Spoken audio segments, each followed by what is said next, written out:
السلام علیکم۔ حضور نبی کریم صلی اللہ علیہ وسلم ایک سفر سے واپس آ رہے تھے۔ ایک جگہ آپ صلی اللہ علیہ وسلم نے پڑاؤ ڈالا۔ قریب ہی ایک بستی میں ایک لشکر عورت تھی جس کا تنور تھا۔ اس نے لشکر کی روٹیاں بھی پکائیں۔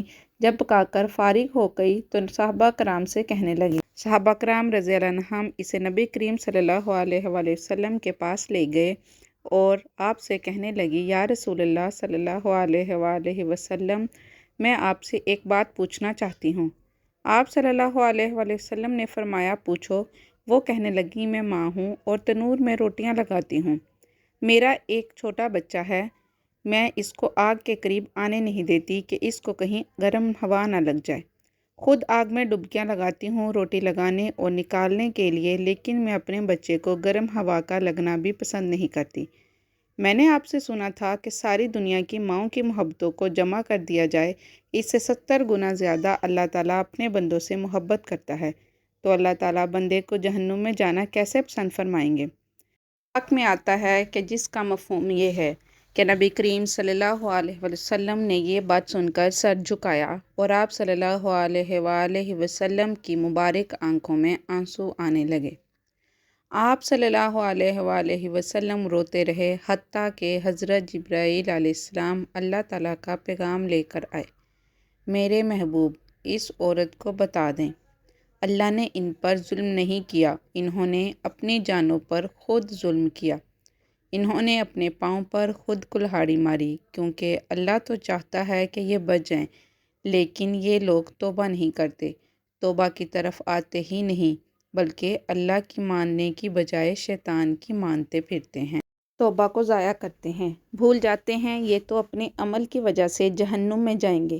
حضرت ابو موسیٰ اشعری رضی اللہ عنہ حضور اکرم صلی اللہ علیہ وآلہ وسلم کا ارشاد نقل فرماتے ہیں کہ میری اور اس دین کی مثال جس کو دیکھ کر اللہ تعالیٰ نے بھیجا ہے، اس آدمی جیسی ہے جو اپنی قوم کے پاس آیا اور کہا کہ اے میری قوم، میں نے اپنی آنکھوں سے دشمن کے بڑے لشکر کو تمہاری طرف آتے ہوئے دیکھا ہے۔ میں تم کو بے غرض ہو کر ڈرا رہا ہوں، لہٰذا یہاں سے بھاگنے میں جلدی کرو۔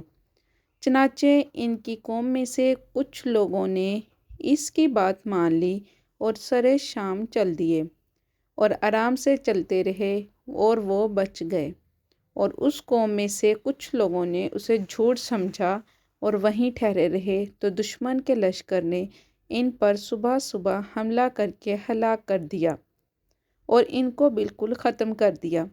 یہ مثال ہے ان لوگوں کی جنہوں نے میری بات مانی اور جو دین حق میں لے کر آیا اس پر عمل کیا، اور ان لوگوں کی جنہوں نے میری نافرمانی کی اور جو دین حق لے کر میں آیا اس کو جھٹلایا۔ بخاری مسلم میں ہے یہ سب کچھ۔ حضرت ابو ہریرہ رضی اللہ عنہ تعالیٰ حضور اکرم صلی اللہ علیہ وآلہ وسلم کا ارشاد نقل کرتے ہیں کہ میری ساری امت جنت میں داخل ہوگی، لیکن جو انکار کرے گا وہ جنت میں داخل نہیں ہوگا۔ عرض کیا گیا، اور کون انکار کرے گا؟ آپ صلی اللہ علیہ وآلہ وسلم نے فرمایا، جس نے میری اطاعت کی وہ جنت میں داخل ہوگا، اور جس نے میری نافرمانی کی اس نے انکار کیا۔ حضرت جابر رضی اللہ عنہ ارشاد فرماتے ہیں کہ چند فرشتے نبی کریم صلی اللہ علیہ وآلہ وسلم کے پاس آئے اور آپ صلی اللہ علیہ وآلہ وسلم سو رہے تھے۔ ان فرشتوں نے آپس میں کہا کہ تمہارے اس ساتھی کے لیے ایک مثال ہے، اس مثال کو بیان کرو۔ بعض فرشتوں نے کہا یہ سو رہے ہیں، اور بعض فرشتوں نے کہا کہ ان کی آنکھیں سوتی ہیں اور دل بیدار رہتا ہے۔ تو فرشتوں نے کہا کہ ان کی مثال اس آدمی جیسی ہے کہ جس نے ایک گھر بنایا اور اس گھر میں کھانے کی دعوت کا انتظام کیا اور ایک بلانے والے کو بھیجا، تو اس نے اس بلانے والے کی بات نہ مانی، نہ وہ گھر میں داخل ہوا اور نہ اس دعوت میں سے کھانا کھایا۔ پھر فرشتوں نے کہا اس مثال کو ان کے سامنے بیان کرو۔ اس پر بعض فرشتوں نے کہا یہ تو سو رہے ہیں، اور بعض نے کہا ان کی آنکھیں سوتی ہیں اور دل بیدار رہتا ہے۔